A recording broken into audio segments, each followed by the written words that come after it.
All right. So thanks everyone for joining this session. It's really glad to see that you guys are interested in this topic, and uh, there are five papers which we plan to discuss today, and it, those papers are so full of content that I like we can spend 1 or 2 hours on each paper in itself. So my goal is to like focus on those area of the sections where we can extract those algorithms and discuss how can we use those algorithms in architecture and floor plan generation. So I'll provide brief overview of all the papers first. So the goal would be we'll discuss this first three papers, which has like more kind of a literature review, and we'll get to know about what are the key algorithms. Then we can do like a 5-10 minute discussion. And the last two papers are more focused on implementation, and we'll go mostly step by step throughout the paper so we can get some perspective of like if you want to deploy it for our work, how to start and what are some things to keep in mind. So those are the approach. I would like to clarify about like what is rule-based and database approach. So software 1.0 is you set a basic rules for algorithm that step one do this, step two process this, and the way you develop your code is called that rule-based approach. So first two paper of procedural content generation and multi-space planning is more kind of a rule-based approach, and then later we will transition into database approach where we are just feeding a lot of data, and based on that training, we are developing rules from data rather than we giving rules at first place. So yeah, and feel free to jump in anytime. And if you have any thoughts or comments or question, uh, post it on the chat.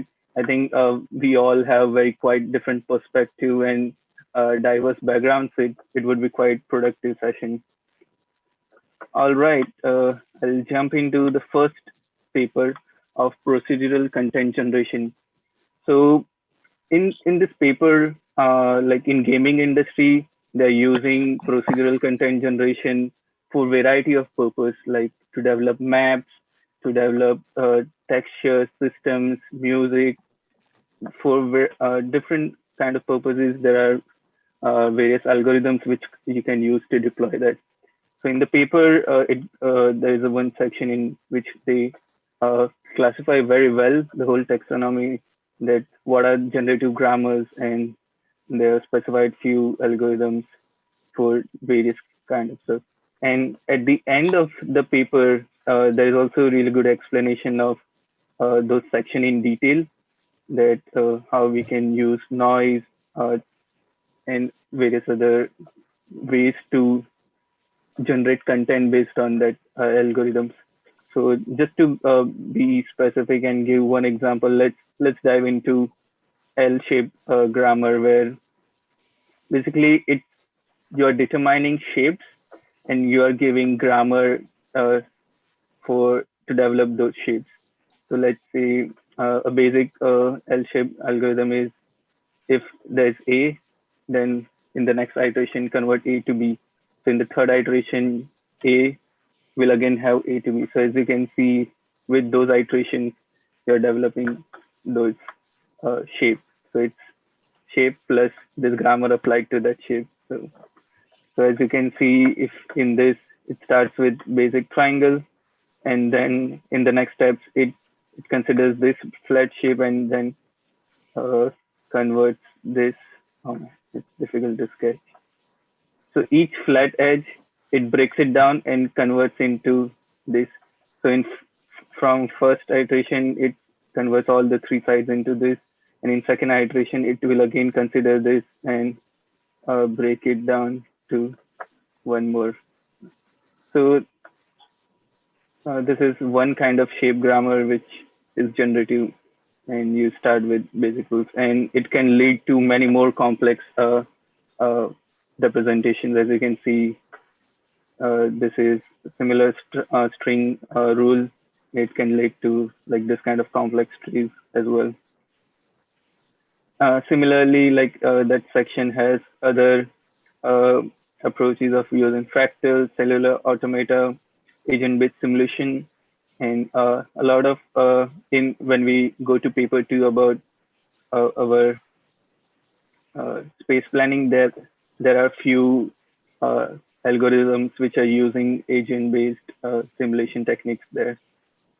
So in fractal, it's also like a lot of times these are like, as you can see, iteration-based approach where you use recursion loops to develop those algorithms.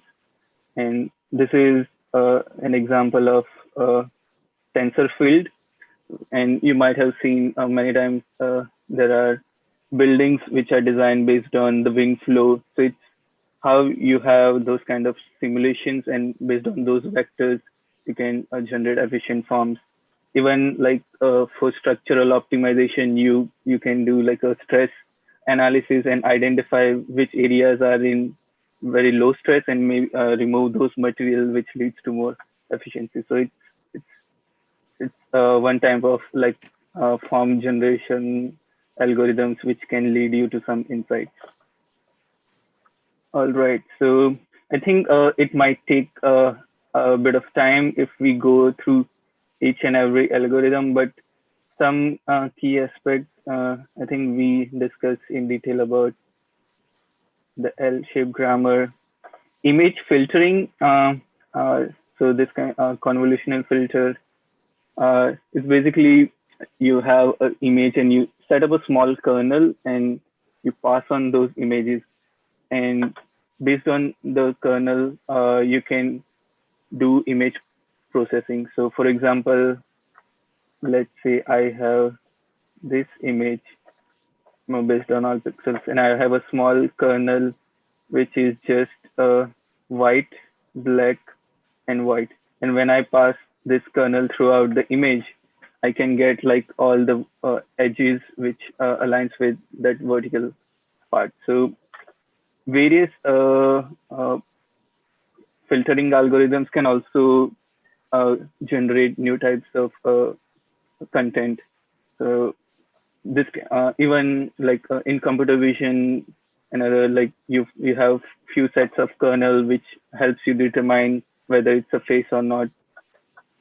So those kind of algorithms can also lead can help us to generate new content. And yeah, and if you have like seen the basic games, it's very like 2D based approach and grid, and a lot of algorithms have like this styling uh, kind of background feature where you can identify various objects in the style, whether it's like a green grass or road or various elements of the game, and even you can couple them with some Perlin noise or another kind of algorithm so that it can randomly generate those new maps, as well as based on your intent, you can select those kind of noise. So you can layer like there can be one layer at the bottom which is just landscape, one layer at the top which is like building. So each layer can have its own generation algorithm. And actually, we discussed fractals. Voronoi, I think it's pretty straightforward where uh, we determine that. And, do you guys have any other comments on this algorithm? If you want to add something.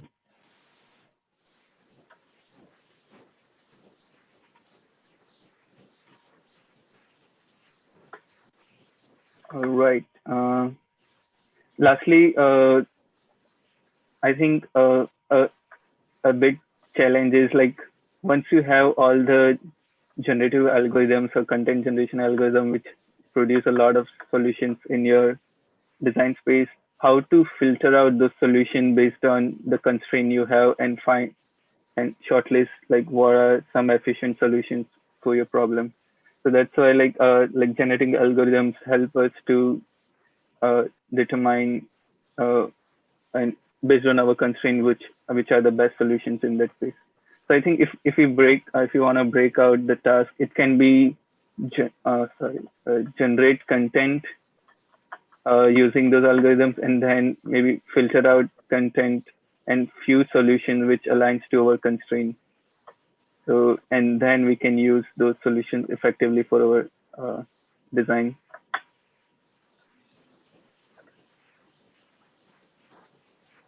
All right. So I think one point I wanted to make on this topic is many times we use generative algorithms and think that trying out many solutions will eventually help us like to shortlist one solution which would be the best for the problem we are solving.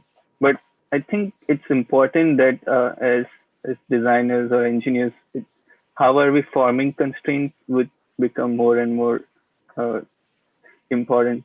Let's say this is the solution space, and we have a constraint that I want to design a canopy which has least material and uh, the curvature. And let's say you have a generative algorithm where you are trying out different solutions with x and y dimensions of your canopy panel, and you try out 1,000 solutions and you figure out that okay, 2 feet by 4 feet, let's say, works. But here you define the constraint that it's the variations in the design space are only in x and y dimension. And let's say you only explored this part of the design space where you found the best solution here.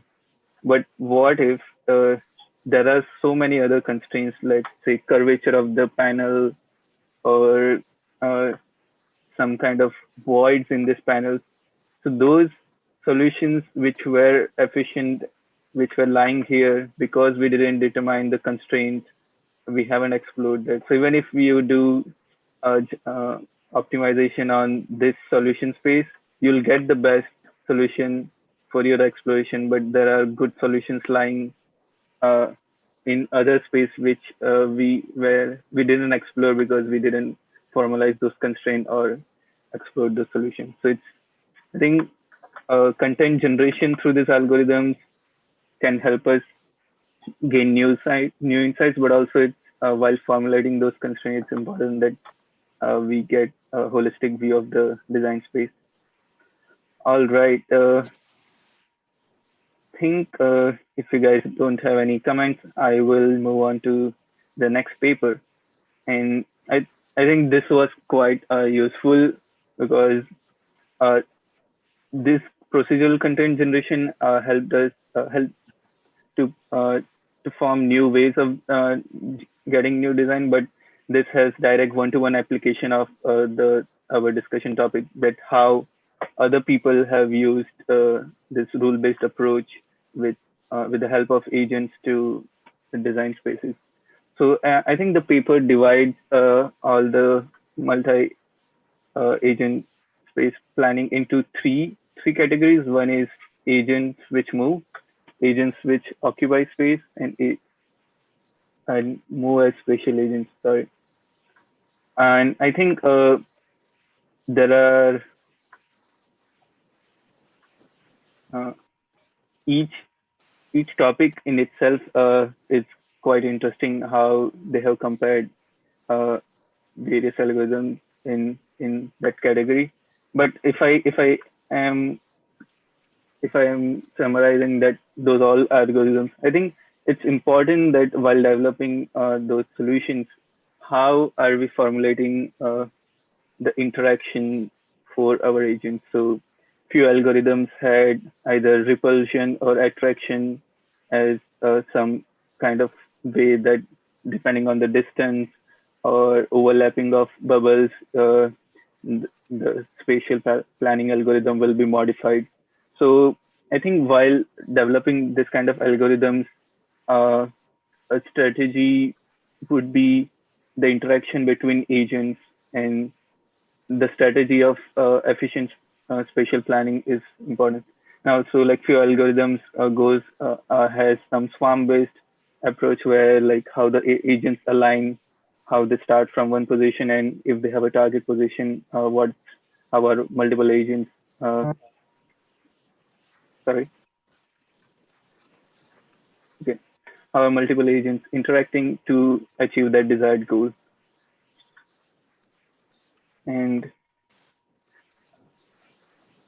I will, yeah, I think, Pedro, if you have some points, you can jump in. I was planning that it might be challenging to discuss all the algorithm, but like one algorithm in each section, I was thinking to provide an overview. Yeah, sounds good. I'll just add a comment. Like when I wrote that paper, I think my motivation, this is related to my research, but is mostly to define that subfield of space planning where people are using agent-based models to define like these types of systems. So I think one thing that you added that's important, like the advantage of using agent-based models is that they're very like you can interact in real time, right? So if you think about using a space planning system with agents, you can have something that the designer or user is interacting like step by step with the algorithm, which in other settings, like in classical like optimization, heuristic search, or the techniques, it's especially optimization might be not that straightforward to do it. So that was my motivation to explore that territory.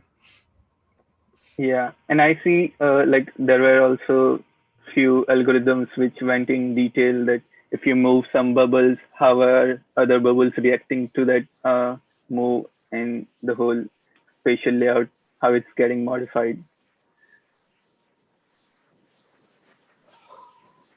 Yeah, I think this was uh, the example.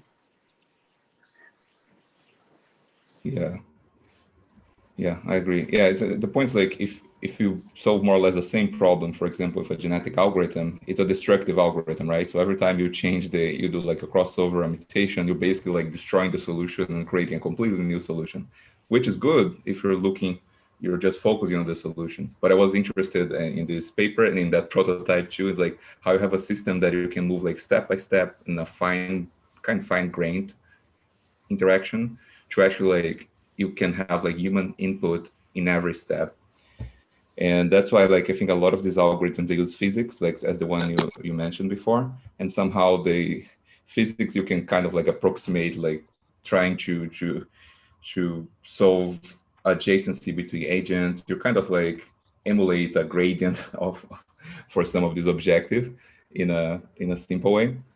So yeah, that these are, as I mentioned, this is not the mainstream of space planning. If you go like to other techniques, you find way more examples, but this is a specific niche that I was very interested at that time.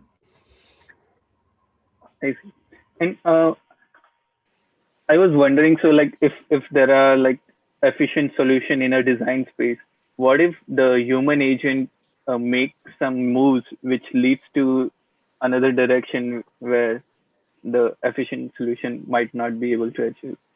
Yeah, I think like if you are in cases where you actually have like an objective and you actually know like the solutions that are following like this, the best solutions according to these objectives is all that I want to look for. I'm not interested in exploring like local optimal solutions, or not interested in discovering like new things or learning with my solutions. In that case, like maybe using agents is not the most straightforward approach, right?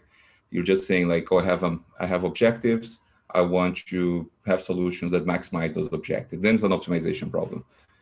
But if you assume that the person who is interacting with the system is learning, and the person is interested in like not necessarily in looking for a catalog of 1,000 solutions, but interacting locally and finding local solutions, that's where I think the value comes from. Because if you move outside of, as I mentioned, maybe you have like a peak, and you have the user moving outside of that peak of in the fitness landscape, you might find another peak somewhere else close to that space, and that's where like the designer, the user is learning about that those solutions, or even a case that there's an error in the solution. As a designer, we can say, well, but that's actually a very interesting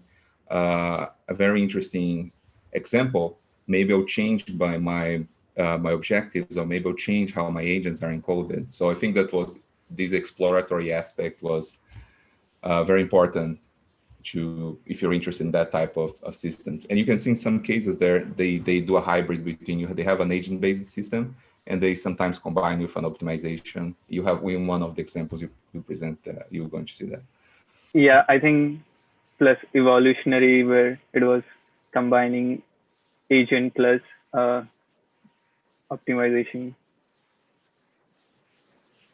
Yeah, so you kind of like trying to get the best of each system, right? You might have an interactive system where you can control, manipulate, and at some point use optimization to, in this case, to refine the boundaries. So you have like a 3D model that's more, you can see that the refinement from this very abstract, like kind of like bubble-like model to something that actually looks like a building. So you use optimization for that step.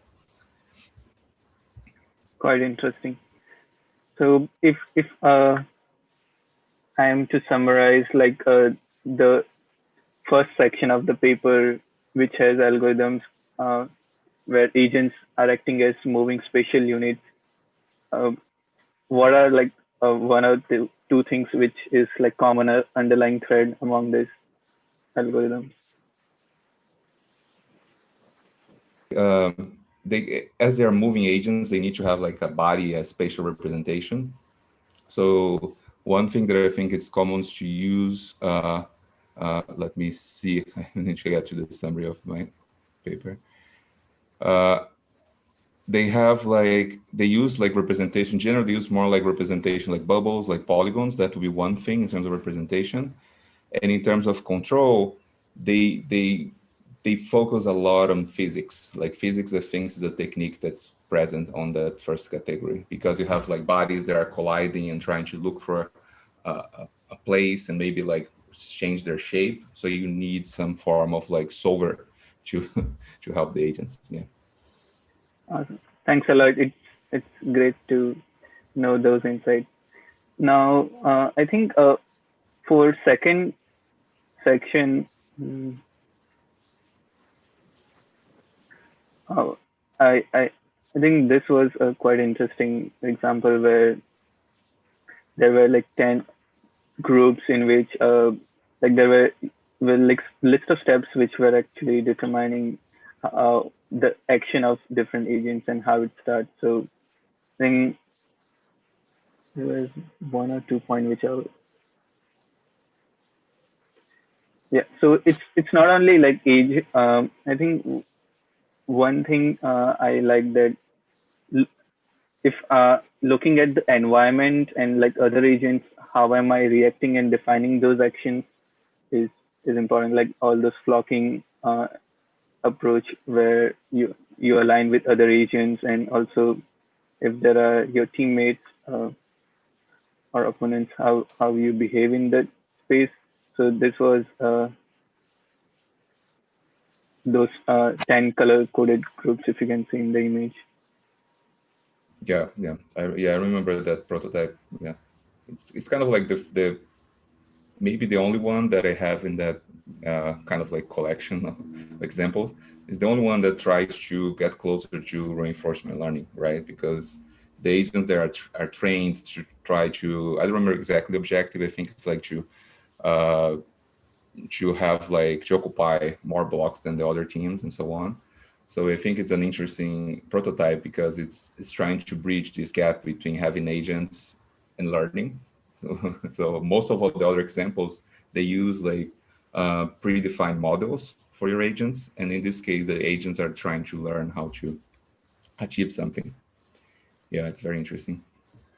Yeah, I see like episode and mutation and combination. Yeah, Yeah, it's not straightforward because I think the author uses a genetic algorithm to I'm not sure if to change the neural network.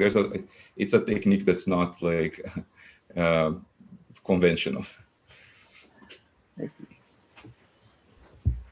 So I just had a quick question about some of these methods. Are they mostly are they mostly kind of relying on like local actions, and then the global output is kind of a result of these local actions, or is there some sort of I guess overall global goal, and then the local actions kind of would relate to that goal?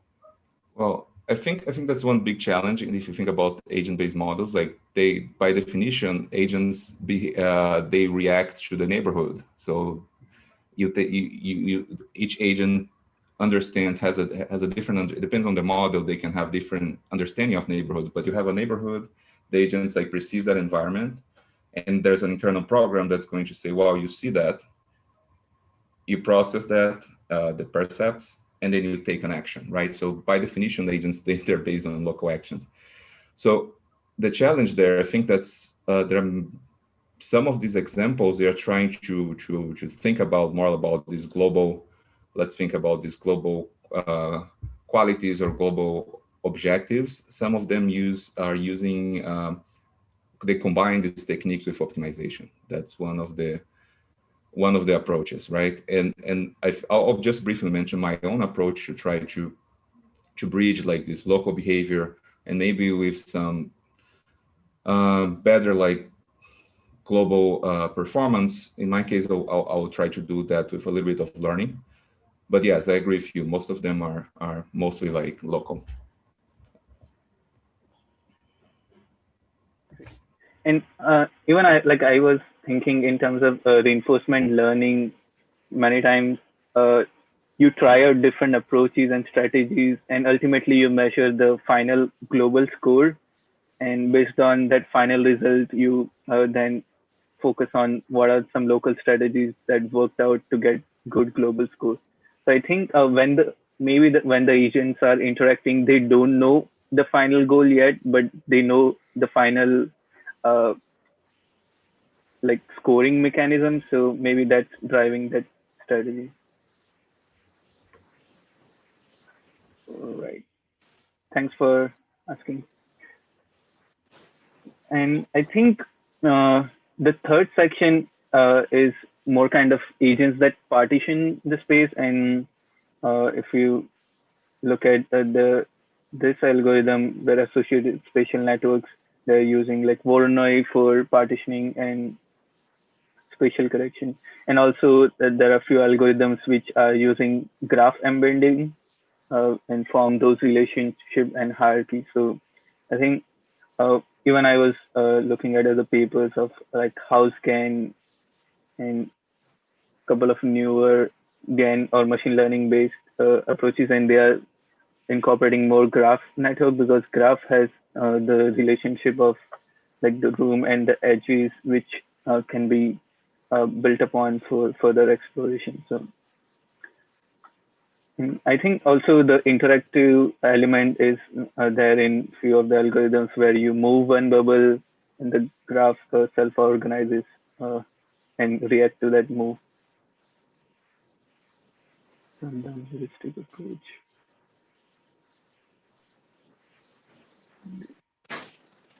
This is involving Voronoi diagram, partitioning.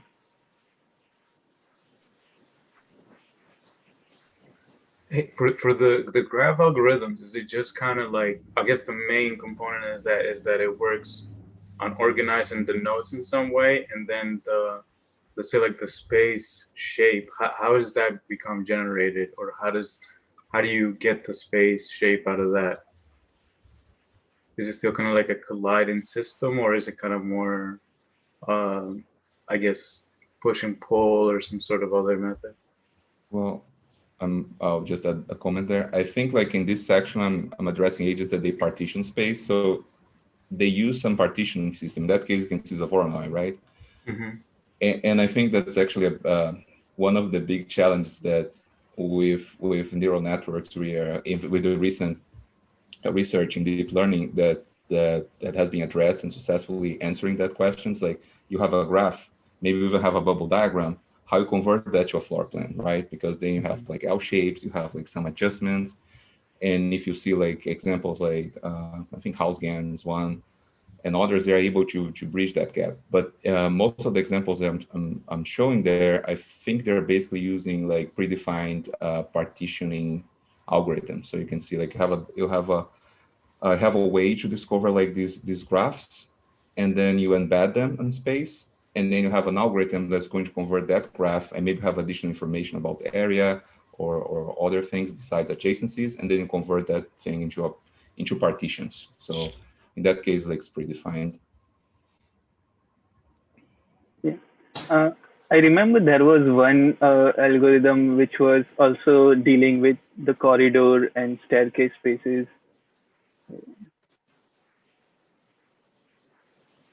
I think this section is mostly on uh, partitioning approach. You're getting there. I think it's the 4.5. Oh, I think this one has like corridors because it uses another agent-based model to define corridors. Yeah.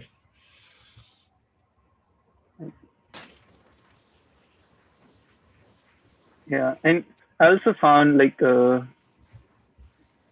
this pecking problem. I think I read from Daniel Picker, who was the developer of Kangaroo. He has some good algorithms, and he has open sourced it for if you want to deploy those algorithms in Grasshopper. So I think it's a it's a good algorithm to experiment with for density and arrangement.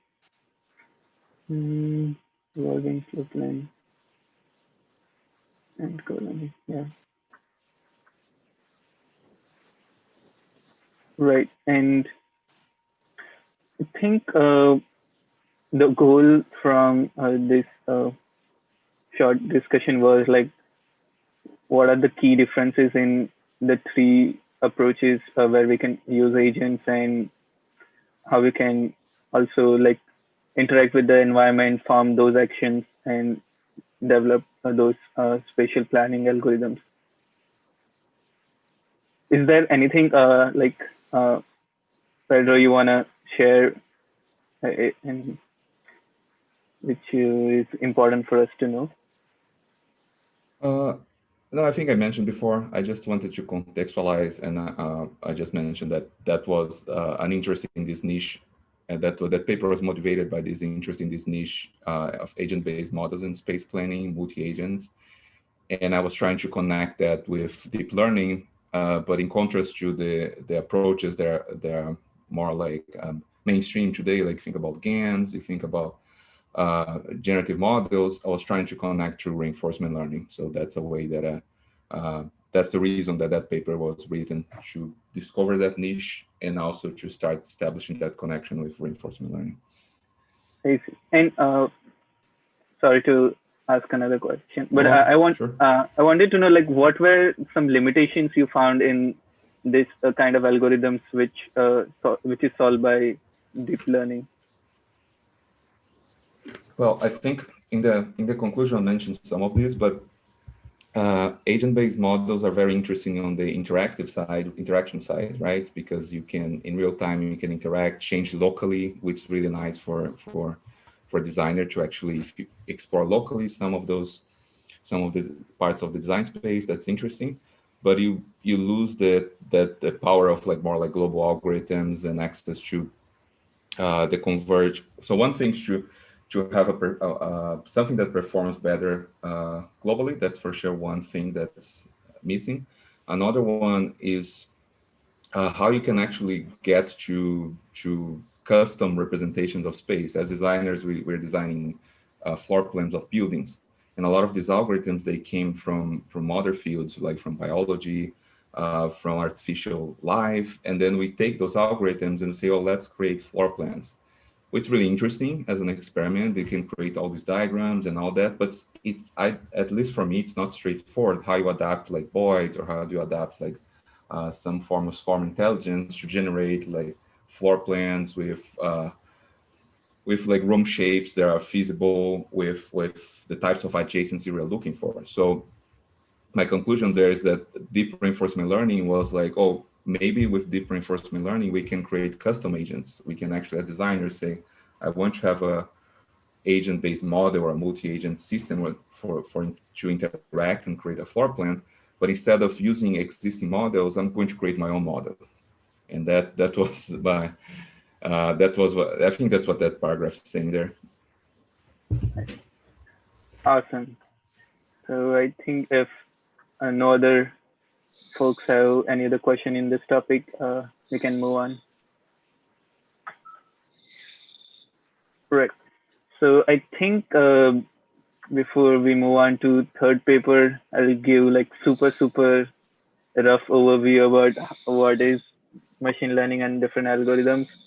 So I think the three main deep learning approaches which are listed here is supervised learning, where you have data with labels and you are doing a prediction problem solving through that algorithms. And if you see here, like you have this input and input with annotations, and then the model is able to predict based on that supervised learning algorithm.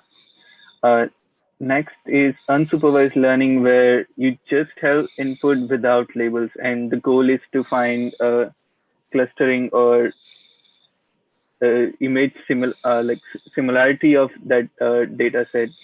So if I show you an example, the model will not able to tell whether it's a dog or a cat, but it will be able to cluster your data into similar representations, and those are like data without values.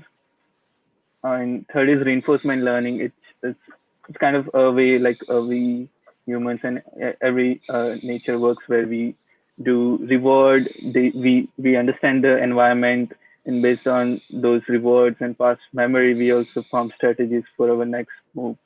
So in those algorithms, we have like action space, we have reward for various actions which are determined and based on the environment and the strategies we take those actions in future. And yeah, and if you have seen like some GANs, they are using. This is like a very rough overview about the GAN. So in GAN, we have like it's a type of unsupervised learning algorithm where you have a generator which basically starts with like a noise, and it the goal of the generator is to produce similar images as you have in the original data set. And there's a discriminator which is fighting against the generator and saying, okay, this image doesn't look like the original data set, it's fake. So the generator then learns and trains, and it becomes so good that it generates like similar image which is in the original data set. And that's how you can fool the discriminator. And once you train that model, you can extract the generator part out of it, and uh, in that high dimensional latent space, if you uh, change some values in those vectors, you will be able to generate like variations of your original data set. All right. So there's also like I just wanted, if you want to try some of the deep learning based uh, algorithms, as you can see, you can just type uh, something, and you're working with the machine. And I think Pedro even mentioned earlier that in spatial planning, one of the aspect was human machine interaction and how the code develops. And if you type something here, uh, I'm just typing it or something, it will be able to reflect. So I think at the back end, there are like this models trained on various aspects, and depending on your design, you can move. And since as we saw, like this deep learning methods are really good in defining complex phenomena. So let's say if you are working on a problem to write a rule-based approach to generate any face, it becomes it becomes challenging because there's so many parameters and so many things you need to think about to make a model for it. But if you have a data-driven approach, you can train a lot of images and derive rules from that. So hence, these are some algorithms which use data for detection. So I think there are a lot of really good examples in this paper, and each one talks about like specific way they have deployed it. But a few key things I want to share is the many developments done in the content generation part is mostly on like 2D map and 3D map level, and like there are also algorithms on texture, music, rhythm, but most of the research paper published are in those areas. And as uh, I discussed earlier, like for supervised learning, I think they developed like a Mario level generation algorithm based on their training. And for convolutional layer, they were able to determine whether like they are balanced or they're particularly favoring a team on or not. I think I'll just give you a very brief overview about convolutional network. So basically, you Hey, take an yeah. sorry, can you like shut down the mic? I hear like some noise in the background. I can't. Is it I'm my not, I'm not sure. I like hear like some noise. I see. I would request in the audience if someone can is unmuted. Oh, I see. Maybe I'll.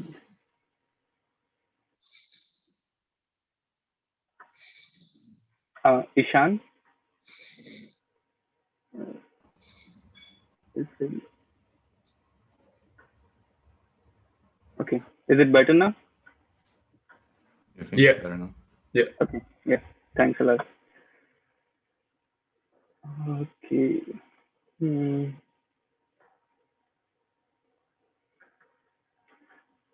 So, what I was saying about convolutional layer network is basically it's a lot complex where you have different kernels with different texture sizes, and each layer has like is responsible for like finer feature extraction and like global. So uh, an example would be if you have like faces, the initial layers are good at determining like the eyes and small elements, and the later layers are more kind of a global relation of like, okay, it's eyes, nose, mouth, then it can be a face. So like you basically machine generates like those kind of uh, uh, kernels, and you pass it on through your network. So it's basically convolutional uh, convoluting throughout the image. All right. So yeah, we were at our convolutional was able to predict and represent maps. A lot of computer vision models use convolutional neural network because uh, good at determining relationship between various objects in the image, and they have also used VA, which is also kind of unsupervised learning algorithm where there's a autoencoder part where you you compress the image into lower dimension and then you decompress it. So it's if you have very blurry image, you can have the later half of the model which can turn very blurry image to high resolution image. So and VA basically allows like it's the variable part varies. It can allow you to manipulate the latent space using that component. All right. I think a few of the aspect I wanted to highlight in this paper is because they go on very specific into like how VA was used to generate some structures or game level, and also like some GAN models which they have deployed to for level generation. And as we saw earlier, that most of these algorithms and papers were focused on uh, map generation. So Some are using VA, some are using GAN, and also for some prediction they were using LSTM algorithms. Yeah. Also, like BERT and transformer are quite popular these days, so I think it will get too much if I explain that. Wait, But hey man, I have a question. So what are they using BERT for? Like, it's like an NLP algo. So I was just wondering how they're using. Are they for like generating, I guess some game things, or is it? I think in this it's for identifying music emotions, so it's more kind of a classification and Uh-huh. generate music piece that reflect to identified emotions. Okay, so they're not using it kind of for more 3D or like plan design type stuff. It's more like some sort of series inputs or something like that. Correct. Yeah. I haven't seen in like map or visual representation with like and music side. And like in transformer. Even like for there is a component in like gaming where you generate the story of your characters and they're using uh, transformer and also like LSTMs for some prediction. GPT-2 was deployed.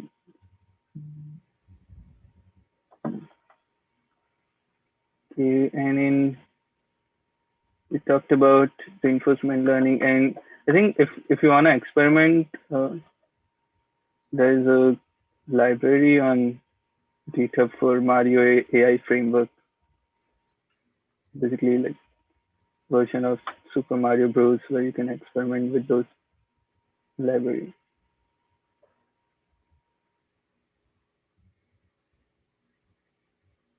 So my goal for this paper was what are some different algorithms like supervised unsupervised reinforcement, GAN, so we get an idea how it works, what are some ways they're using in gaming industry for content generation in terms of 2D visual data or music or textual data as well.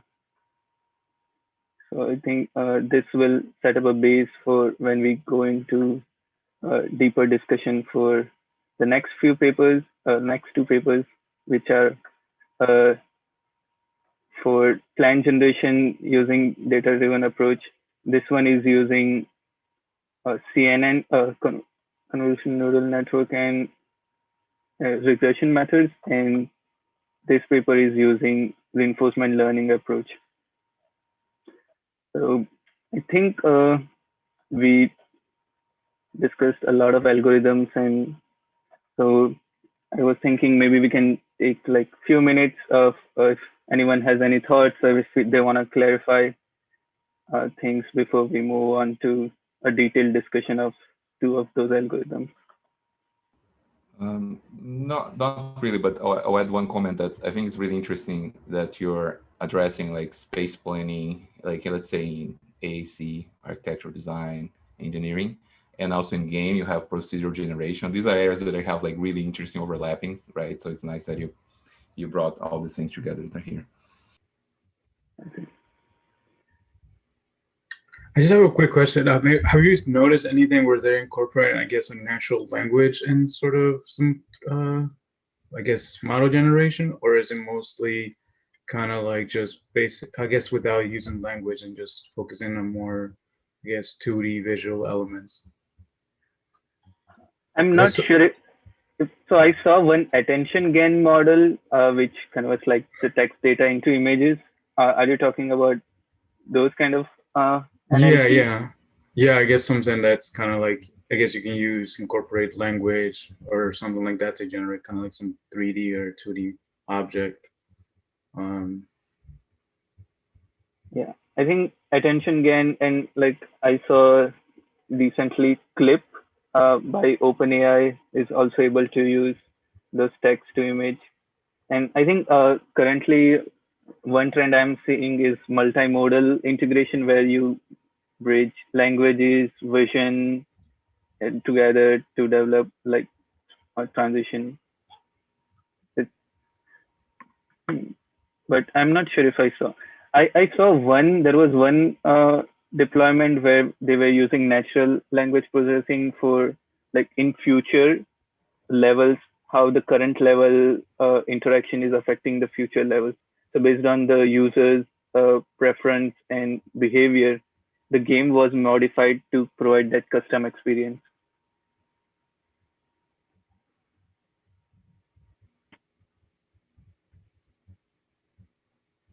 Oh, this was good. I forgot to discuss this.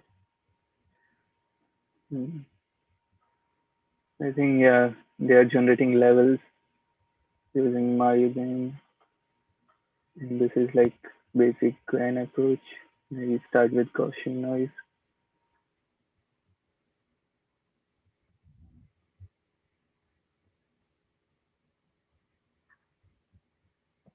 The paper also deals with like content evaluation. I think which would be like a next stage that once you generate those, like how, what are some ways you are evaluating? Hmm. I think here like they're using style transfer. I think Art Breeder is also, if you haven't checked, it's a website where like people are developing knowledge on top of each other. So once you take something, you generate something, and people can take your image to generate something else. And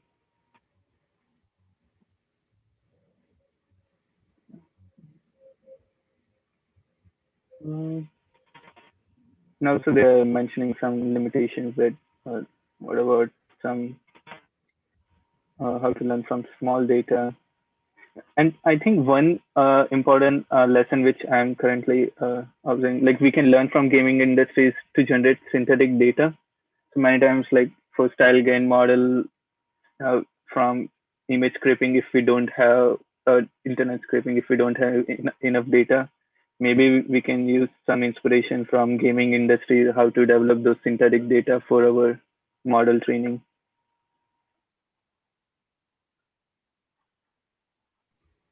So Okay. I just have like another question, I guess. But it seems like to me like if you use like some sort of deep learning method, you're gonna need like some data to base it on, right? And I guess what Pedro was saying before is that I guess with reinforcement agents you can kind of generate your own data. Which I guess if you need a lot of data in some sense, I don't know how much of a novel solution you can produce. So I was just wondering, I guess, what you guys thought about that, because that's kind of like you have to like balance that out, whether like how much exploration you do and how much is kind of like generating your own data. Yeah. I think like reinforcement learning is a way where like we can do simulations and it doesn't require like data. So that is one approach. But I'm also like thinking out loud, like what are some solutions which we can't use or solve with reinforcement learning, and we require like supervised or unsupervised approach to solve that problem. How do we deal in that situation?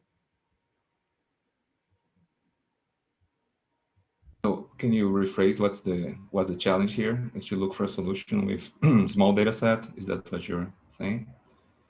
Yeah, like Outside of reinforcement learning? yeah. So Daniel was asking like how what if we what should we do if we have no data or less data, and like reinforcement learning is one of the approach we can take. Then I was thinking out like reinforcement learning is good at solving a lot of problems, but what if there are some problems in AEC which can't be solved using reinforcement learning? Yeah, I mean, reinforcement learning has its own challenge. I mean, you generate a lot of data, but there's the Markov decision process. We can get there when you talk about the paper. But I agree. But depends on what you're doing, right? Because I mean, the problem with these models, like think about what's the name of that OpenAI, I think is Del E, the latest one. Yeah, Ellie? that is. It's like how many parameters do they have? Like billions or something like that. And do you think you can train them on your computer? It's like how much energy do you spend to train them? So one solution is to use pre-trained models and just like refine them custom transfer learning or something like that. Others, like we need to, three other solution, we produce a lot of data as designers. How can we automatically store that? Like we produce a lot of representations, we produce models, we take actions on our models, and we have like consequences, but we don't store them. We store like portfolios, images, floor plans. And the third one's like think about techniques that they work well with like small data sets. I think that's also one path that deep learning has to they have to develop algorithms that are better. Like we have a small data set that can augment, but maybe I just have like a few thousand images or models. How can I get the best out of that? Yeah, I'm posing more questions. I'm not answering. That's good. I think if I was reading about the OpenAI publication, and like they trained on billion parameters, and it was super high computing stuff. So even if like we want to do similar thing from scratch, we don't have those many resources. But I think it's a good that you mentioned like using transfer learning. We can definitely use learning from already trained models and add our own data and do training on the last layer or last two layers. So it would be a smart approach to go ahead with that. All right. I think let's jump into a detailed implementation of reinforcement learning for spatial planning.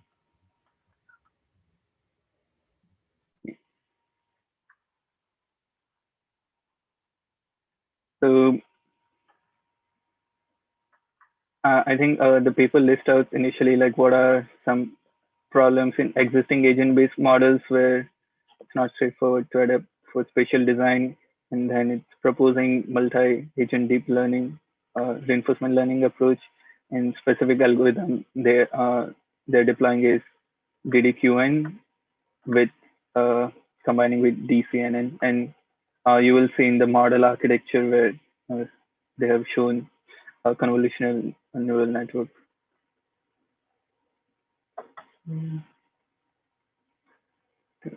The simulation agents receive signals from the environment, neighboring agents, or even the designers, and make decisions to change the spatial configuration.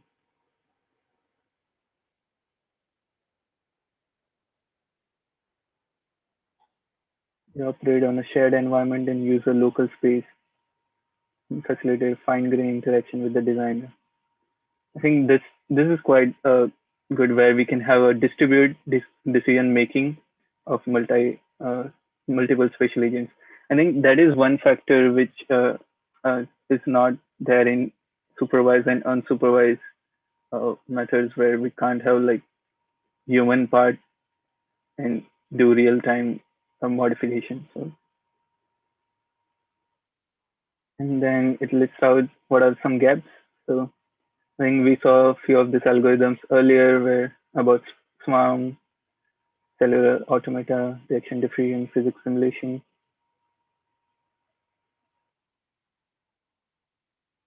Yeah, I think this is like really good, where they are not only acknowledging what are the advantages of this algorithm, but what are some restrictions uh, in architectural implementation for those algorithms. So automata provides strict restrictions on architectural requirements. Physics-based has don't have sophisticated policy to manage spatial conflicts, and Swarm is harder to adapt due to architectural constraint requirements. So the challenge is to develop control strategies and preserve the granularity of the simulation. Okay.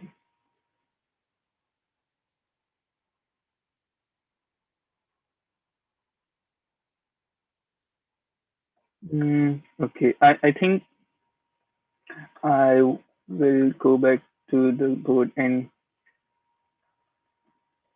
yeah, I think for reinforcement learning, as we briefly discussed earlier, that you have this agent which interacts with the environment, and you have this action space there are also like discrete action space or continuous action space. Like, let's say if you're on a 2D map, moving forward, backward, right ways, it's like those are discrete actions. But if you are training on a robot, you have like angles which can be varying continuously. So you decide your action space according to the problem you're solving. And you also code the environment there, decide the reward. And I think, I'm not sure, but it's important that there's like exploitation versus exploration thing in reinforcement learning, where if you give very strong reward, it will explode less and it will exploit the existing moves. But if you have like low reward, it will try to explore more uh, more other action moves. So I think it's important that the reward will determine the overall behavior of your agents, where it's more exploratory or exploratory. And I think ideally we would like to keep a balance of both. All right. So let's move on to, am I missing anything? No, robots. Yeah. Environments, agent, actions, and objectives. So, right. So in this paper, like the environment consists of an array of, as you see, uh, the environment height and width of the grid.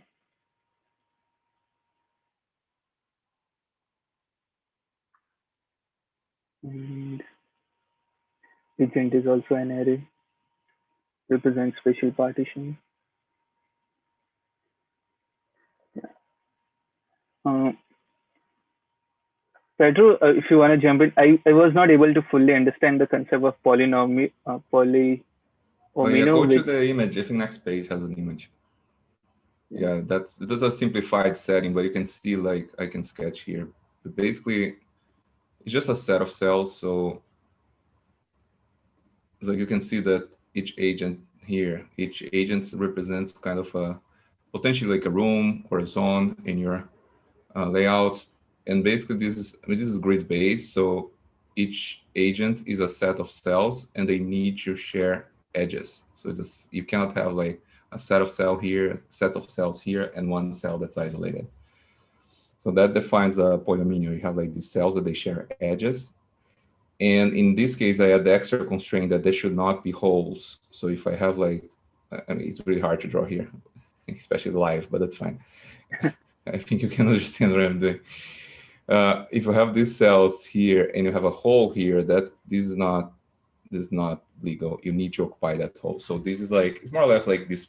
They end up being like these irregular polygons. So they can be rectangles, L shapes. They can have like different configurations. So it's on one way the grid simplifies your design because you have a minimal dimension that you can occupy each cell. Like if it's not a small cell, you're going to have things that are very like kind of like granular or something, very.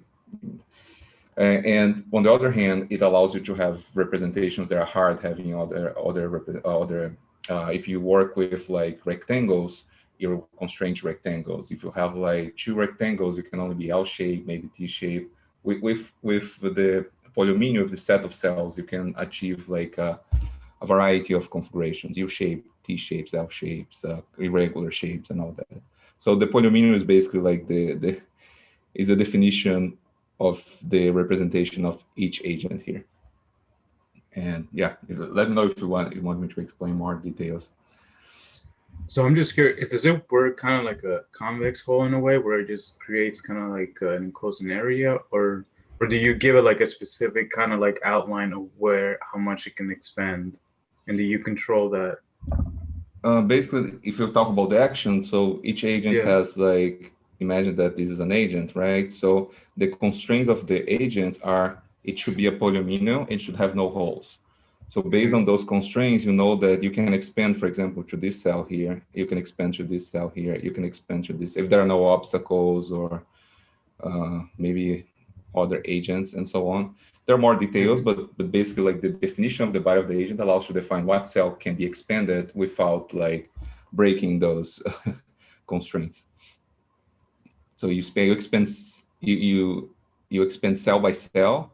So that's the basic building block for the actions. But over time, as you learn, you can see that the agent starts like to move the body around or to, like they erase the whole body and then they reappear in a different position. They start developing very interesting strategies using this basic like action, because you can either add one cell in a legal position or delete one cell of the body that's not going to break the constraints. You cannot create a hole, you cannot do this. So this is how you define the actions.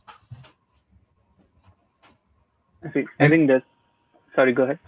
No, I just like my because I was reading this paper and I was wondering, so like you let them expand to how they want, or are you constraining them based on some kind of like, I guess, area or some sort? I saw that there was kind of some sort of like feature into the way you organize, I guess, like your states and your features and actions that you kind of indicate a little bit of that, but I wasn't sure exactly like if you gave it like a constraint of like how much area it could expand before it has to, I guess, stabilizes or something. Yeah, I don't specify how they stabilize. I specify like the rewards, and if they reach a position that they're satisfied, they'll stop changing.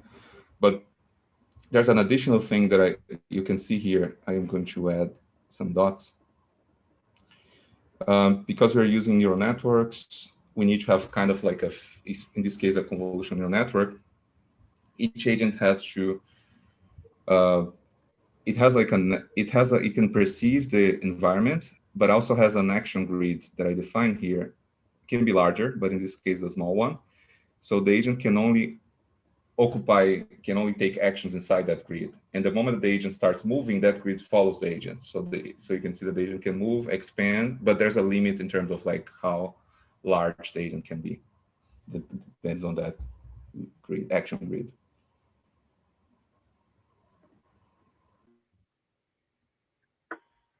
I see. Okay, so I think this is quite a useful image. So we have this environment which consists of grids, and we have these obstacles. You have the agents, and the action space of the agent involves like moving it on the neighboring grid cells. And I think the constraint, as Pedro informed us earlier, that it should be like it's maintaining that edge, and once it satisfies the constraint, it stops expanding. I'm not sure if I summarized it well. But these are the shape constraints are like what are the possible. You can select actions that are not going to destroy those constraints in terms of the polyomino, the with no holes. So you can still move around, do whatever you want, as long as you preserve those constraints. And then you have the goals encoded as rewards. They're going to tell like what's your area, what agents are going to be close to, or if you maybe have environmental. In this case, we don't have, but like in the shapes, what type of shapes do you want to be? Do you want to configure yourself as? So like you embed all those things for the learning system. So you have this system of cells that will try to get closer to other agents, reshape itself to achieve a certain shape, achieve a certain area, and so on. So that's the interpretation of space planning as like as an agent-based model. I see. And does all the agents start with predefined rectangular shape, or like they are randomized and then? Okay, I see. And I think it in the description it mentioned about like the adjacency goals and the closest neighbors. Right. Let me clear. Okay.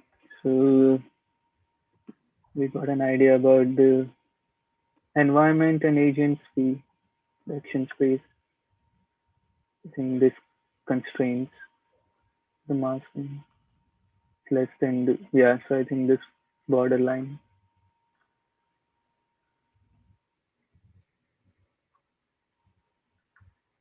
Pushing, pulling, So I guess like I just had another question. in like that previous diagram, you kind of show the agents, I guess, with some sort of number, and then do these numbers represent, I guess, let's say if we think of it as like program, like how that program, I guess, the adjacency of that, and then how exactly, I guess, do you encode that adjacency based on some predefined program, and then that's going to be like, I guess, an overall constraint on the whole network, or how does that work? Because it's kind of more like a graph in a way, right? Well, Pedro, I think you're on mute. Yeah.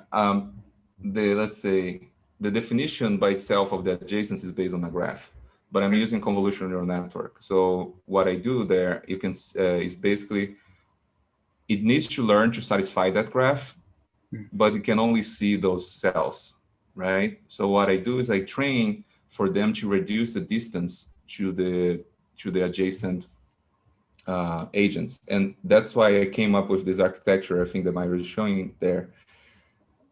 This is something that I used at first because when you train, I'm training like a multi-agent system. So I have like a neural network that's able to, what neural network's learning here is like, the neural network's kind of the brain of the agent. Like it understands that I have this shape, I'm occupying this space, I'm seeing these neighbors. What should I do to satisfy these objectives that I have encoded, like area, adjacency, shape, whatever? What are the things that I should do? And in this neural network here, you can see that this is one that I used at first. It's the first prototype that I did for this project, for this research. And I was using this neural network where it will take like one strand for each agent. So this is a representation of one agent, but you can see that it starts like mixing those blocks. So if you're connected, if you're adjacent, or if you're close to another agent, you immediately get the representations of your neighbor agents, and you start like creating like these tensors for your to do your like forward pass. And of course, that also when you do the gradient pass backwards, that also propagates the gradient between neighbors and between adjacent agents. So that's where the graphs they connect with the learning. That's one way they connect. Yeah. So the CNN is based on by one agent, or so you have like multiple colors. So I was just wondering, is it like one agent gets, I guess, one perceptive CNN, and then it sort of reads whatever's next to it and then concatenates that, or is it kind of like a global CNN that takes a whole image and then it's able to classify each agent? This one, like, you can do either way. Like one way that I'm working now is using what's called parameter sharing. It's like more or less the same idea, but I'll get there. Here, what I'm doing is like each of these, let's say these rows is one agent, right? So this is the neural network, is here. However, when I do a pass here, I'm taking like, I'm kind of like merging together this five. In this example here, you have like, let's say you take like, let's say this five, this is just for example, 5 agents, you're giving this pass together. And the reason you need to pass together is because they're connected, right? They're connected. They have the same parameters, but topologically they change depending on the configuration of your neighbors, depending on the configuration of your closest neighbors or the neighbors you're adjacent, the agents that you care about. So for each agent, you're going to receive from your parallel, for this parallel like passes, you're going to receive the result of the other blocks, so you can build your own representation of the road. So this is the way I'm doing this paper, but you don't need to do that. You can basically, like, what you can do, if the conventional way of doing is just passing, you take your local representation and you pass to the input, and each agent shares the same neural network. That's also doable. I'm sure I know it's a kind of complex topic and I don't want to take a lot of time, but let me know if if I'm not clear or if you have more questions. I think like this is the type of discussion like we look for, where like uh, I think going deeper, it's totally fine if you want to share any other thoughts. So, I was wondering, like, so during training, uh, maybe so if this is the architecture, then are we fixing the network to 5 agents? Like if it's like an input node in a deep network, like if I have like 5 agents only. So let's see how I can see that. I don't remember, I wrote this paper like more than a year ago and it was published. Yeah, but it's like, you can see that that's the thing about I'm trying to bridge agent-based models of neural networks. So you can do your learning with like 5, 6 agents, but you see that this network is based on neighborhood. So I can have 100 agents, but when I run inference, when I'm trying to, okay, my neural network's trained, I want to figure out what to do for these agents, I'm taking the neighborhood of that agent and doing the pass. So I can have, that's the nice thing about multi-agents. I can have 1,000 agents, and I do, it's like Boids. When you take like Boids or you take like any swarm intelligence, they reduce the computation with the assumption that the computation is local. The price you pay is like not necessarily, it's hard to achieve like a global behavior having like local computation, but you can get like to really interesting behaviors. I see. For some reason, I'm trying to like it reminded me of like how the graph neural network works, where like in the first run you just have like information about that node and that edges. Once you do like a first layer, the information from neighboring edges is passed to that node, and like second layer, it's like after a few layers, this node has information of all the nodes in the network, and it's like sharing those features.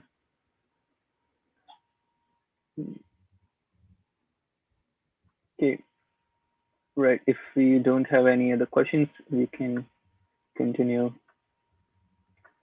Yeah, I just had another one. So for example, like if you're taking like the CNN, you're outputting, I guess you're inputting the image, right? And then you're outputting the actions for each of those agents. Like that's kind of like your output at the after the fully connected network, and that Yeah, would tell the each agent's like, okay, you're gonna grow on this side or something like that, or adapt to this side, or yeah, take this action. Yeah. it's almost that. I mean, because this is DQN, so it outputs like the Q value. This is Mm-hmm. basically like for every state, for example, if you're at a certain state, maybe you have 10 actions, right? And it's going to say what's the value of each action. That's the setting for the DQN. So that's why it's called Q network. So it returns like a Q value. So if you are at a state, as I mentioned, you have 10 actions, it's going to return like it's kind of like what's the value of taking those actions? The higher, better. So with that, you can select the best one, right? They give you a score for each of those actions. If you're very greedy, you take the best one. If you want to explore a little bit more, you take like maybe one of the best ones. So yeah, so this vector has the all possible kind of like all possible actions, and that's what it's learning, like what's the value of each action. And then I just do like I select the argmax for one of those.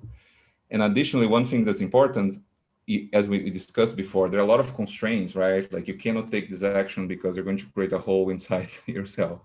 You cannot take this action because the cell is not connected to your current configuration. So you also need a mask. I think maybe in AlphaGo, they also use that. So you need a mask saying, okay, you give me all these values, I'll mask those, and then I'll select the best one of the legal actions. Mm-hmm. And then I guess the other question is like, how did you set the rewards, or what was kind of like the method to sort of indicate a reward for an agent so they can take, I guess, either like the most greedy action or the more exploratory action? Yeah, the way DQN, I think there are two questions there. One's like exploration, exploitation, and not how. Another one's how to define the objectives. I'm not sure if we're going to go through those topics, Mayor, or do you want me to talk about them now? I'm fine with whatever you prefer. Okay, We will go through. Yeah. Okay, I'll just mention briefly, like in terms of objectives, this is as I mentioned, was the first prototype. So I was like, okay, let's take one of the advantages in architecture designs that we have been working with optimization for a long time.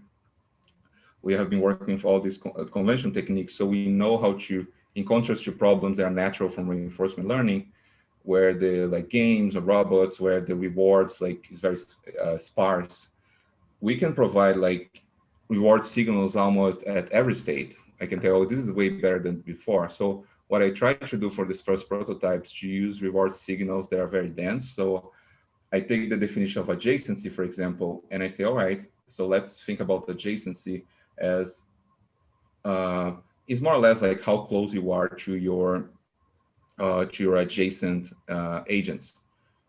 And you do like, you can do an average, you can like scale that, you can do a nonlinear function, but based on that distance.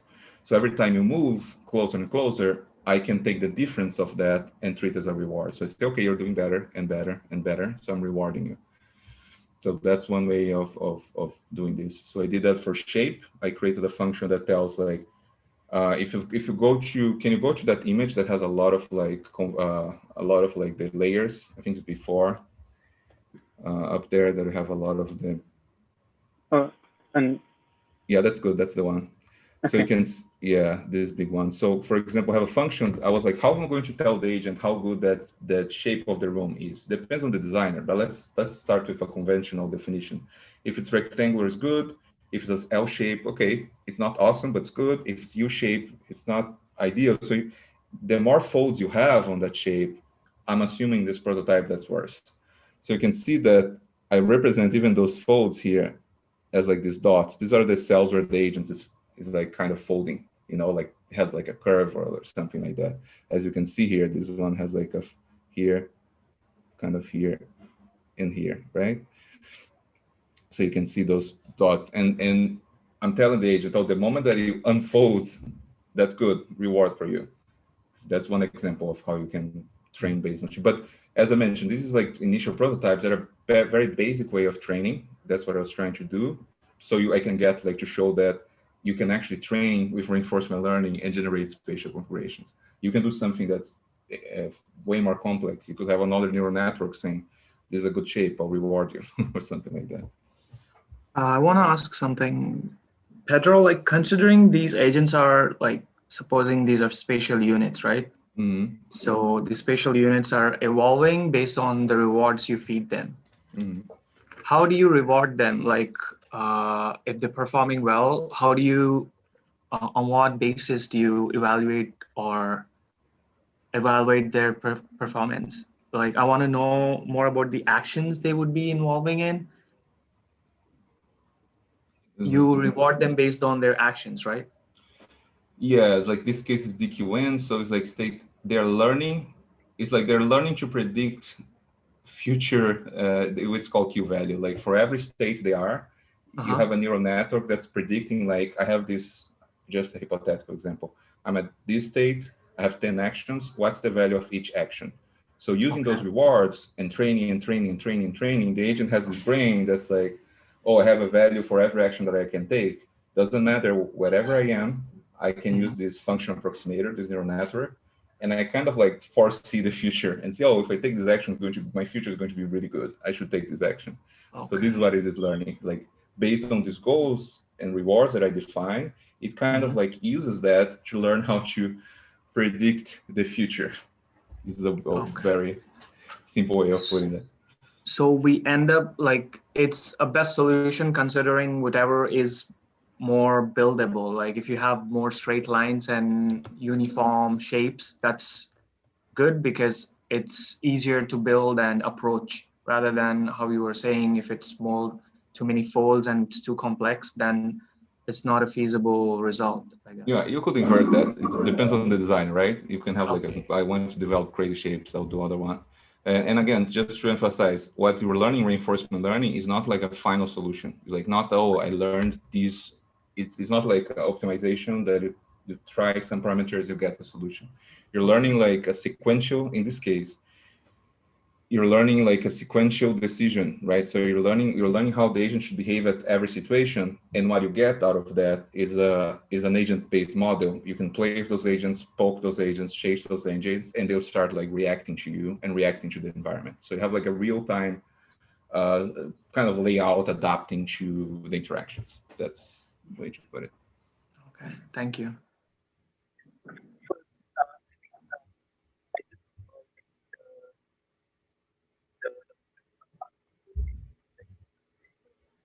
We can't hear you, Mayur, I think.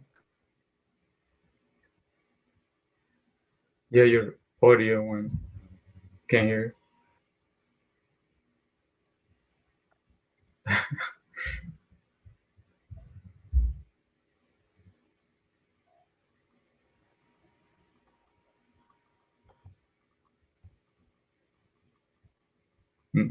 Nope. On Oh, It's very, we can almost hear you, but not really.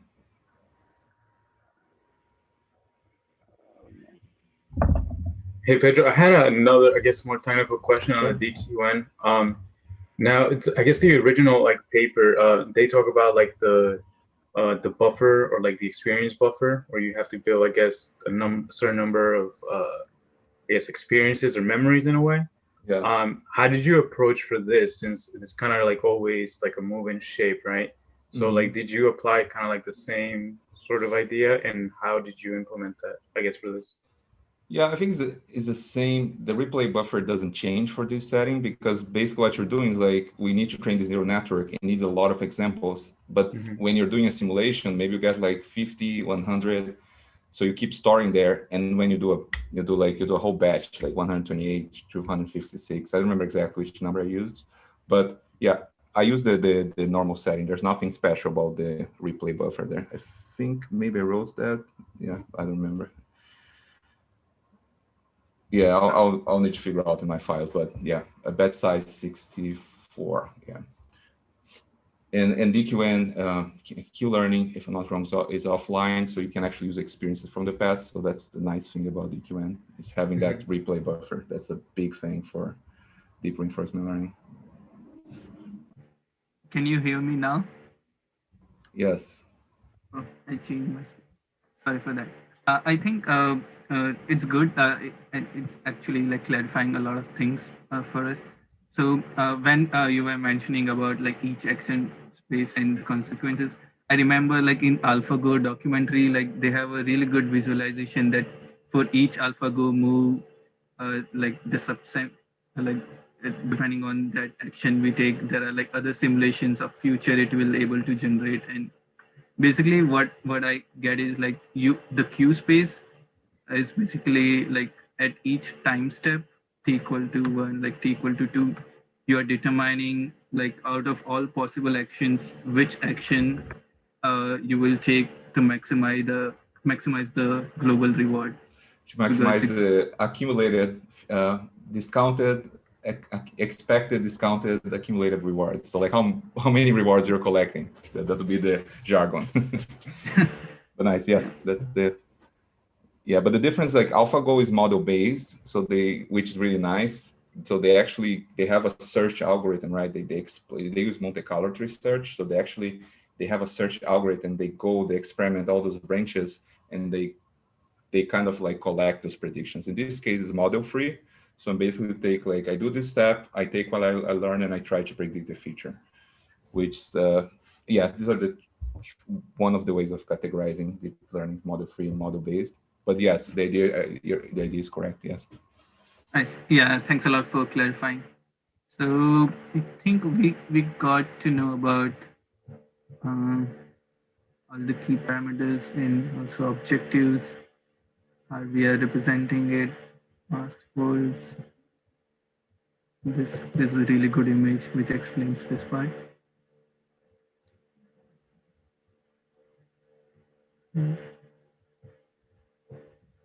Uh, do you think we should like discuss what's difference between off policy, on policy, and why you choose Q learning? I'm not sure if the off policy on policy is very relevant now, because that would take to another path of discussion. But the Q learning, the reason I'll just mention that the reason I opted for Q learning is because I mean, DQN is naturally like this. It's not, the actions are discrete, right? So it's a good start to use like DQN. You can use other algorithms like even PPO, others they allow you to do discrete actions too.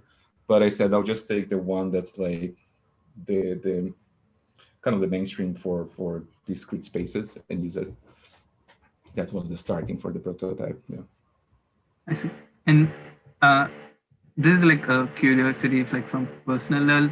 So one time, I was working with a team to deploy a reinforcement learning model, and it was locally on a GPU. And there are like some existing really good libraries for deep reinforcement learning, where I think one by OpenAI, where you can use those action space and agents, and using those library, you can deploy those models. So I wanted to know, like, was this model deployed in like basic uh, like virtual environment in Jupyter, or was it on the cloud? Like a bit, some insight on this.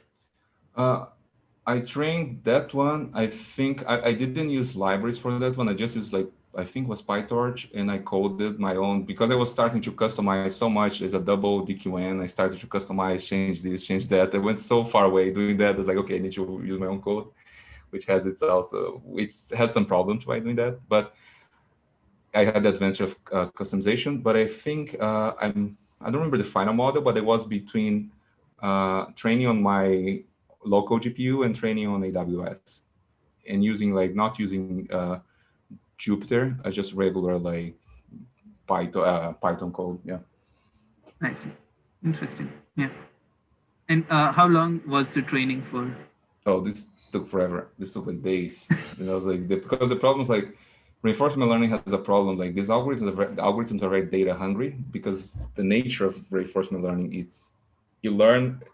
It's a complex topic, but it's not like supervised learning where you have like how do they call it, an oracle telling this is the truth, this is a dog, this is a cat, I'll give you 1 million images, and every time you pass you know the truth, right? Reinforcement learning is like you have a certain policy, you have a certain way of behaving in the world. So the truth now, if you follow that policy, these are the values of these state actions. The moment that you change your policy, those values change. So it's not, it's like you cannot, let's say the goal, kind of like the truth is changing over time. So it's really hard.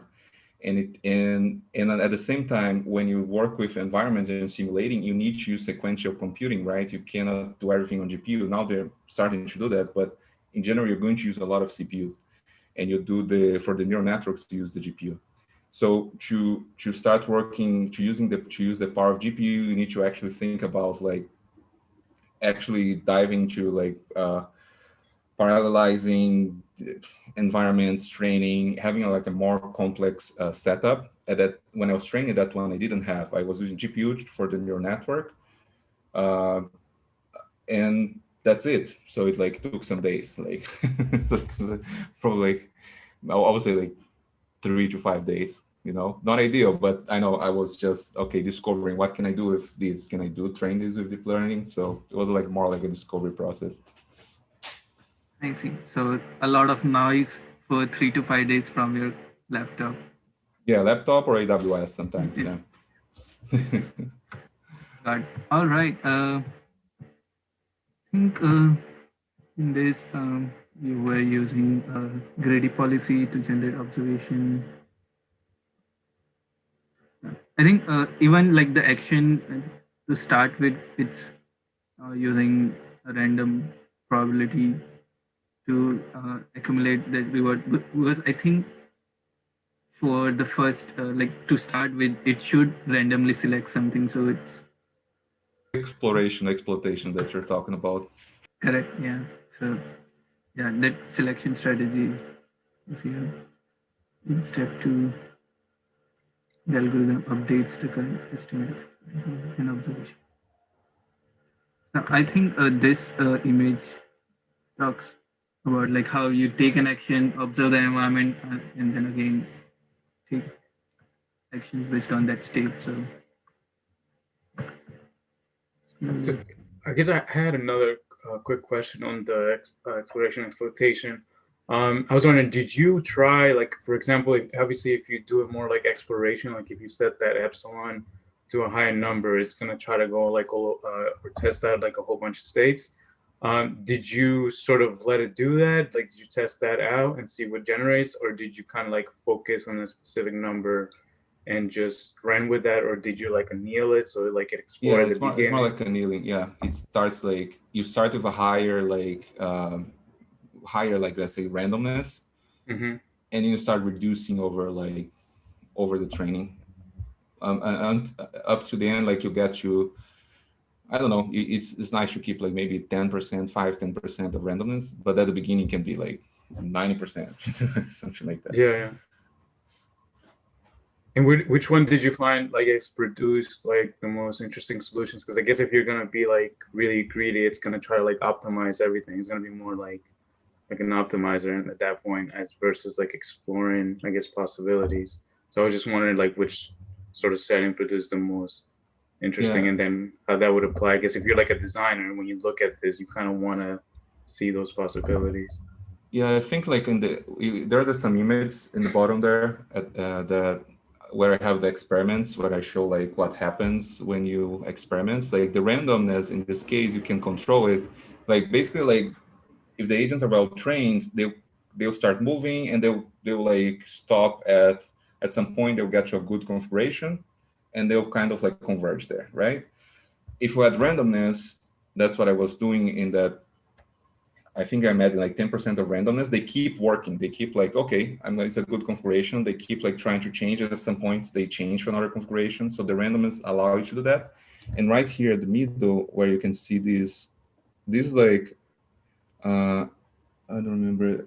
I think this one is completely randomness. There are some points where you see like things that are completely like disconnected, weird shapes. That's where some moments in the training, in this case after training, when I'm like testing the agents, that I say, okay, now go 100% randomness, and now go back to 10%, and then you can see what's the results, that they kind of converge to one layout, and they keep oscillating a little bit because I have like some randomness. Then I do 100% of randomness, and then when they come back, they start coming back to a different configuration. So it's a way to play with this like exploration, is using randomness for this algorithm. Mm-hmm. So those dips are actually when you go, like, I guess, test how what the agents learn, you completely go random and let them figure it out, or no, what is the dips referring to? Oh, so this is like I'm evaluating like what's the isolate. I'm isolating each of these because the reward signal consider all these aspects, all these goals, but I'm isolating them for the test, and I'm saying, okay, the agents are already trained, so I'm going to run them in different environments, and I'm going to check what if I just keep a little bit of randomness, what are the values, how good they do for adjacency, for area, and for shape. So you can see that they immediately go to a good value, like, I don't know, 90.9, close to 1, and they keep oscillating because they have some randomness. And then when I get here, I say, all right, that's fun, but like let's change it completely. So I add 100% of randomness, and let's say the performance goes down. Mm-hmm. And then I reduce randomness, the performance goes up, but in a different, kind of like more like a different like global configuration than before.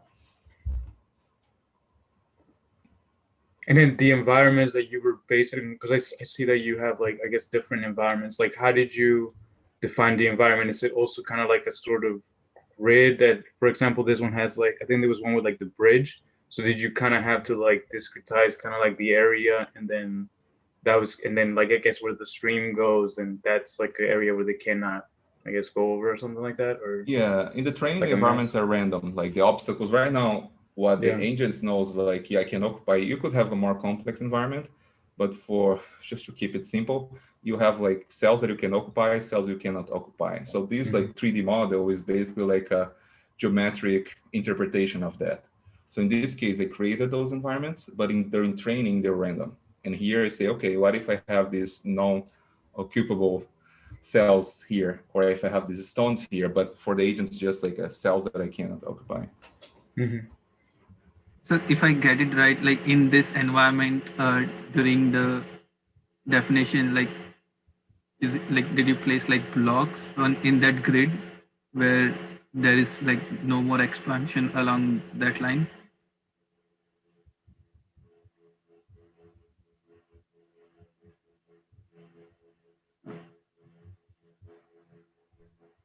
I think you are. I think you might be mute. All right, so basically like it's more or less like that, but like if you think about, I have this stream here, you just discretize it, right? You take like these cells and you discretize where you have the stream, and you have like cells that are, maybe these cells like you cannot occupy, it's an obstacle, maybe this cell's an obstacle, maybe these two cells are obstacles, and so on. It's a discretization of what you're seeing as a geometry. Makes a lot of sense. Yep. Cool. I was gonna say this reminds me a little bit of that example from OpenAI, like Frozen Lake, where you have kind of like the holes, and I guess you can give a negative reward or reset if it goes into one of those, I guess, openings. So I was wondering, like, did you kind of employ kind of like a similar strategy where you like give negative rewards or something like that for that?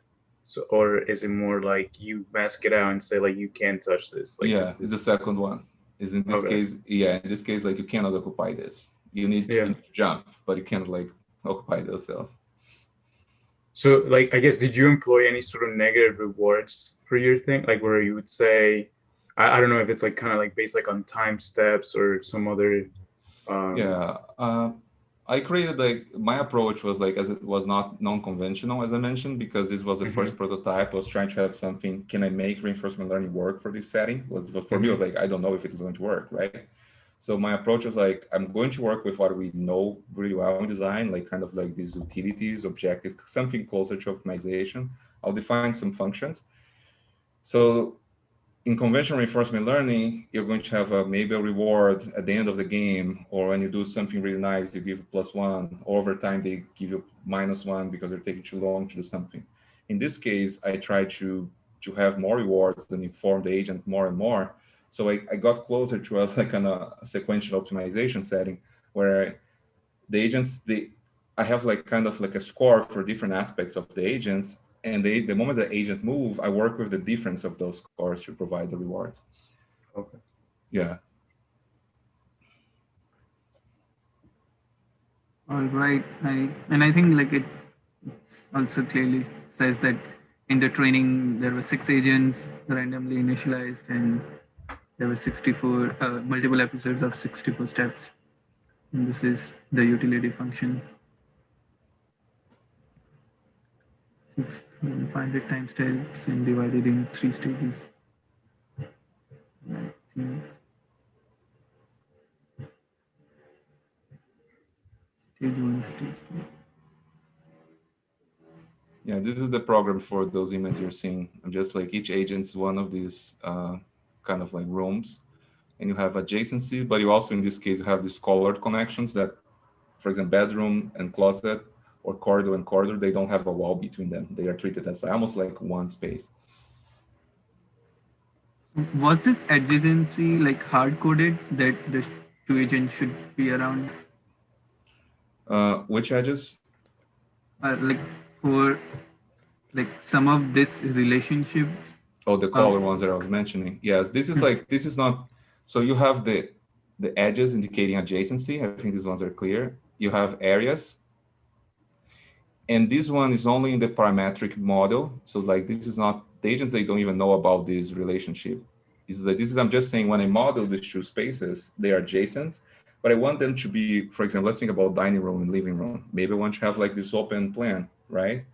So when I model them in a parametric model in real time, I don't need to have doors or anything. I just treat them as a single room. So in the case of corridors, as I have 2 agents, I can even have more complex shapes, like because I have 2 agents like trying to figure out how to connect to all these rooms.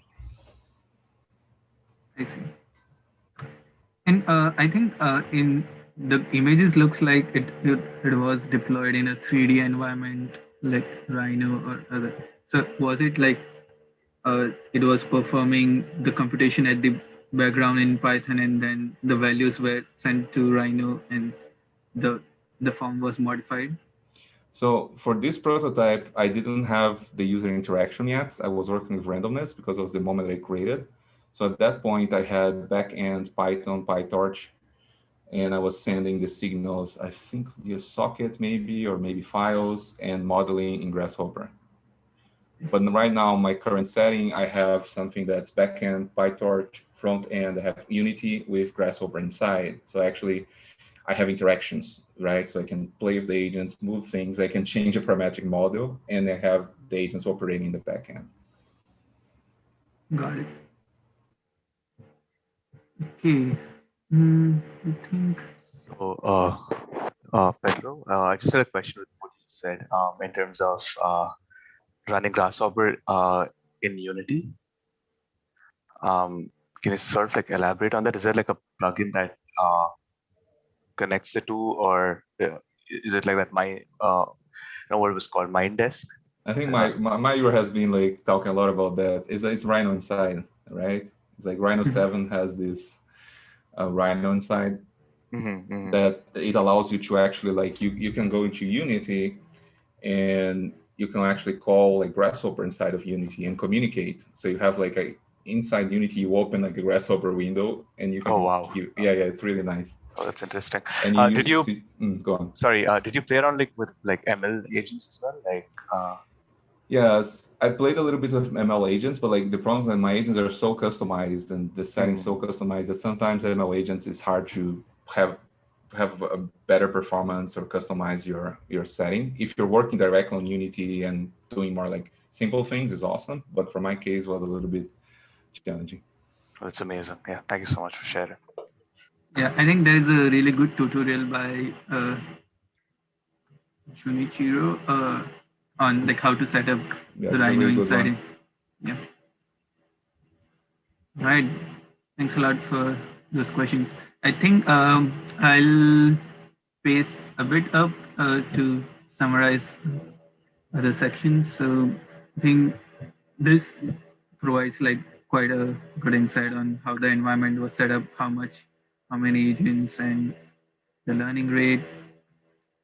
So I think we are now clear how the parameters were set up, how was the training done, what's the model architecture, what does it output for each time step, all those Q values, and for the demos, what was the setup used.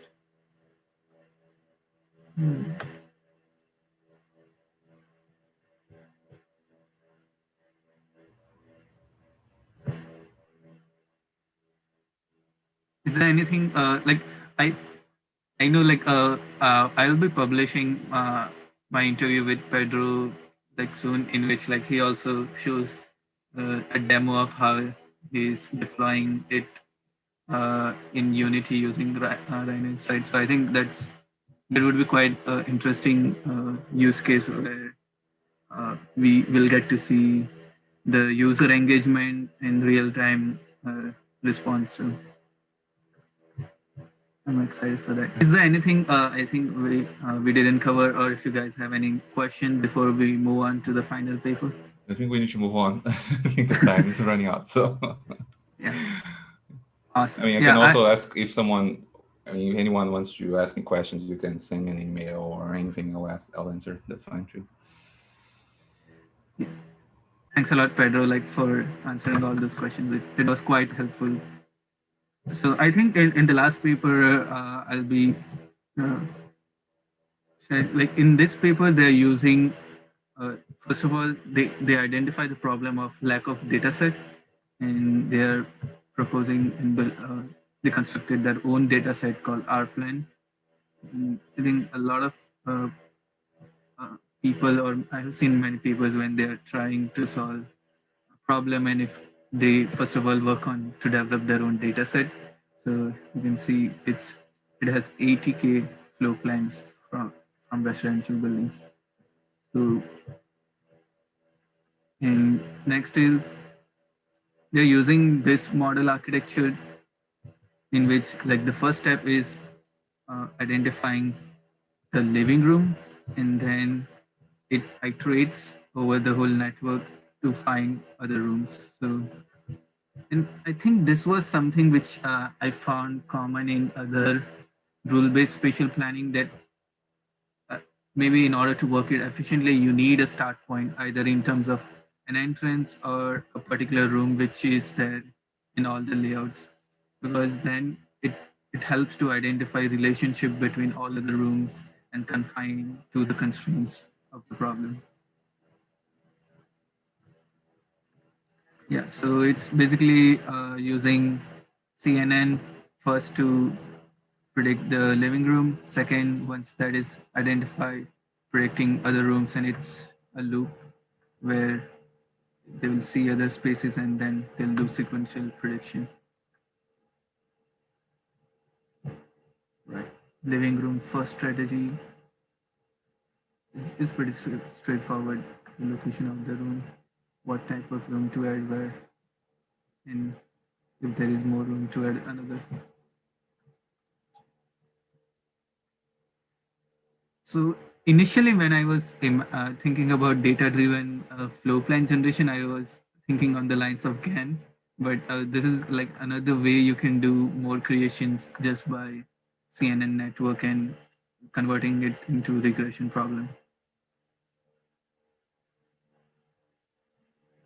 And they're also showing like if they don't use this strategy like without living room, how it kind of creates some chaos.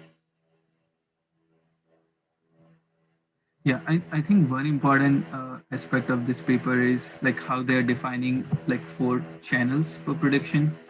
So each channel has like this one channel has boundary information, second is inside mask, third is wall mask, and fourth is room mask.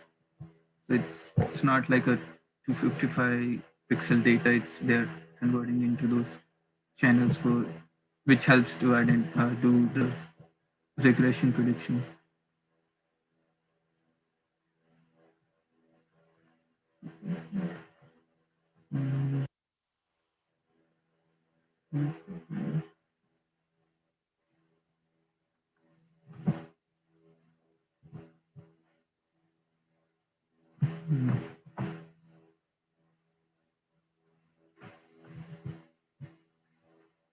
I think in the way the network is working is first once you identify the rooms, then the next step is predicting those walls and using that encoder decoder network. It's also doing some post processing and converting these vectors into straight lines because sometimes like edges get messy. This is a vectorization. Yeah, I think this is very clear where it's and also like some visualizations of like different rooms well was added later.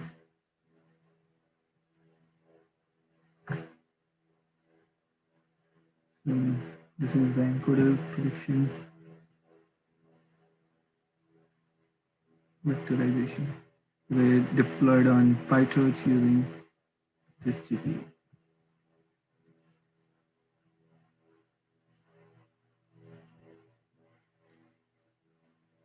They're also doing comparison with other existing techniques.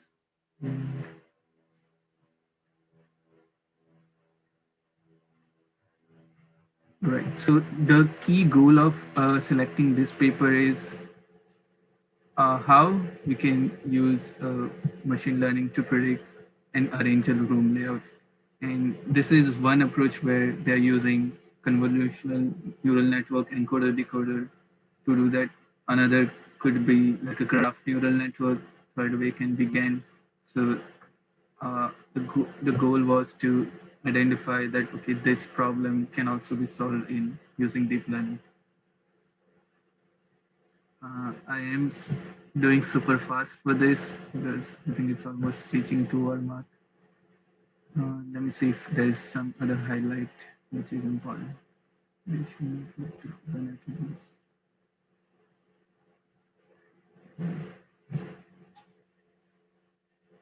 This was something I wanted to read about mixed integer quadratic programming.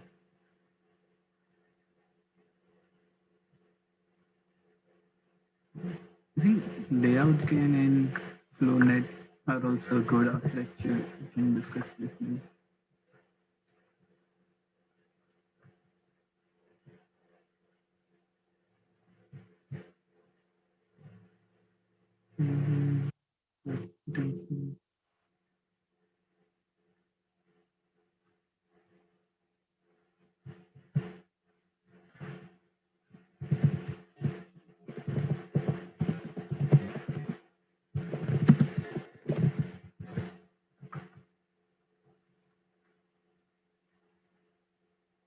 Yeah. So FlowNet is using like the data type is different where you're processing on one cloud using convolutional layer. This is the output of pixel-wise flow plan with semantics.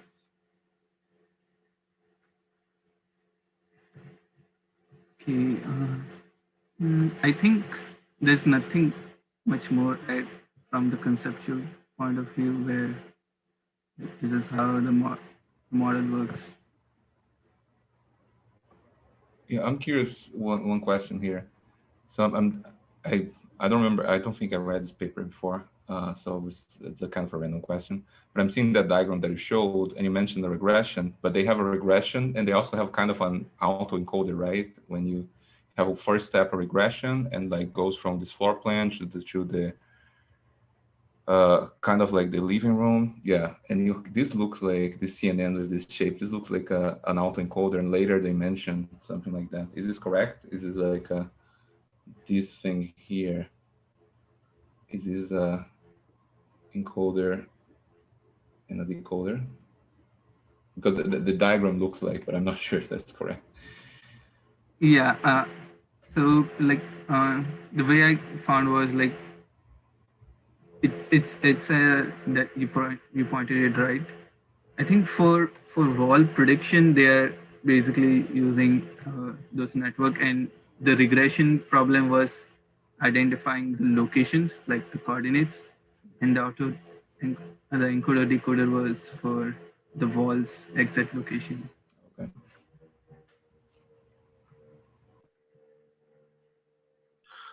Yeah, I mean, that's super interesting actually, because there's also another decoder component down there that's also like stopping. Uh,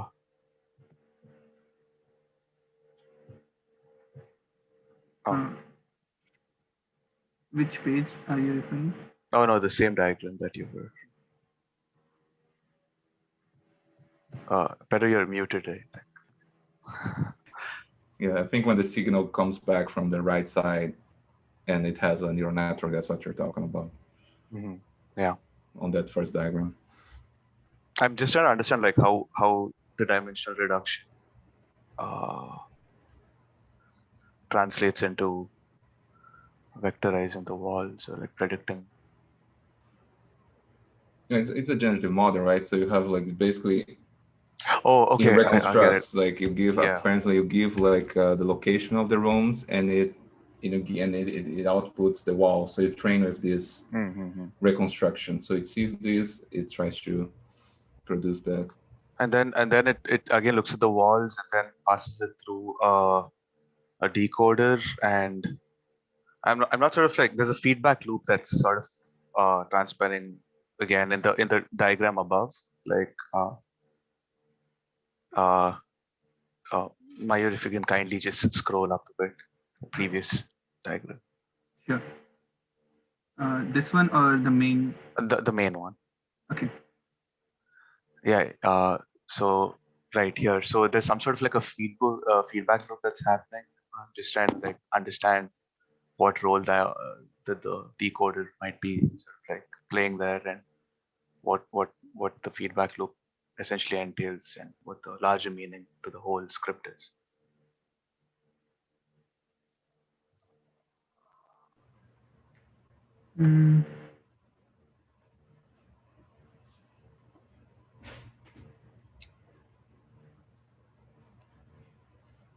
I'm just wondering, like, I think this convolutional network is giving this data and like reducing the dimensionality, and at this point, like, it's able to make decisions whether they can accommodate more room or not. So Or I think or is it more like a feedback loop to the latent space between, because it's sort of like going back visually, it's sort of like showing that it's sending in some sort of data to latent space of the autoencoder. So I'm just trying to understand whether there's something more than meets the eye here. It's interesting. I think the regression does the first step, right? And then these two keep interacting. So you generate like you start with a living room, it generates the wall. Well, I'm not sure if it generates the wall yet, but this other one decides if you should place another room or should stop. I think that's something like that. And you keep iterating until it decides that you should stop. That's what I mean. That's what it's saying, kind of this location network and continuum network are iteratively used to predict the types and locations of other rows in a step-by-step. So you do one step, you predict the location, and it decides to predict the next location, and so on. Yeah, that's interesting. I think this network is just predicting like the room dot like locations, and the next step is using those room locations and predicting the walls. And also like in the training, they are using like if we have the dots like the locations, and this is the ground truth of walls, then maybe this simplifying it on that, and then training the model to predict walls. Okay.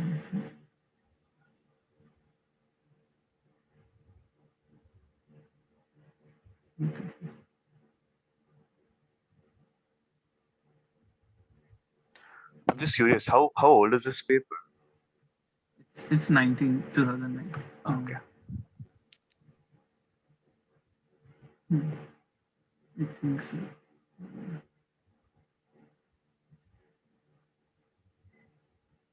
It seems to me like this, like to do this approach, you would need to generate a lot of handcrafted data. So it might be too Yeah, they had intensive. like 80,000 floor plan data sets. Was it like all generated by them, or was it something that was kind of, I guess, some sort of CAD data set or something like that? I think they did like generate all the data themselves, but I might need to check whether like, what medium they use. Yeah, I think you can set up a generative script to just generate it autonomously. But what's really interesting is because it has the whole autoencoder aspect of it, I think it can be probably even like substituted with like a GAN based architecture, some sort of a condition GAN based architecture, and I feel like that alternative would also pose to be an interesting exploration, like because of the whole dimensional reduction and like bringing it back the whole architecture. I think it's very similar to how also a GAN would function, and I think maybe it can be used interchangeably to get some interesting results on the same data set if it's image based. Yeah, I think you're right. Like if it can be deployed in autoencoder decoder, it can be deployed in using GAN as well. So I think like the way I get it, so the first problem using CNN they're solving is, okay, no matter what happens, you predict the location, and I think it's predicting like a green mask of the limb group. Then in the next, they're predicting another green mask, looping it, then more green marks eventually. And after this green mask are identified, at this stage, they're doing training for wall pixel prediction. I think that's right. Yeah, I just step there.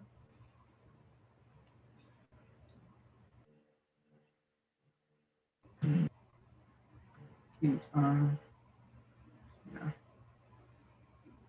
I think this is what I wanted to discuss. It was a lot of things. Is there anything which the group wants to discuss or share? Any concluding thoughts?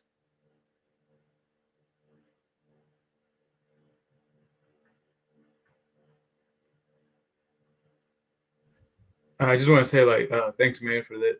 For this, this was a kind of interesting range of papers, and thank you, Pedro, for providing us with the answers to a lot of questions. A lot of fun to join the Yeah, group. that was cool. Really It was important to discuss. Yeah. Yeah, it was really cool to see kind of like your implementation of that. I know there's been like several different types of approaches using reinforcement learning, where people have used like the wave collapse algorithm, and then that's kind of like what generates like the choice, the random choice, and then you apply reinforcement on top of that to, I guess, get some value out of that. But it was cool to see it like this, which it seems to me like this one allows for more exploration and maybe generate like more novel things, or is kind of a little bit more open-ended. So that was pretty interesting. Yeah, I'll also think, thanks, Myro. I think it's really nice to have these discussions, that we learn a lot of that. So it's really nice that you created this opportunity and selected all these papers. Yeah, nice, thanks. Yeah, and I think like based on like everyone's thoughts and like you created like a lot of value of this discussion, where we could have asked all the doubts on the spot and resolved it, rather than speculating what the author might have done for this. So I really appreciate your time for this. And I'm hoping like one of the intent for me was to go through, okay, the paper is published, like what was the approach to develop the code, and what were some considerations, so that uh, and that really helped with you in the panel. So next week I'm gonna do another live stream of like attention gain, and I am inviting a student from the UK where she deployed it. So if you guys have time, or if you want to just brainstorm some ideas during that call, feel free to join. Sounds good, thanks. Thank you, man. All right, thanks. Thank you, everyone. Have a nice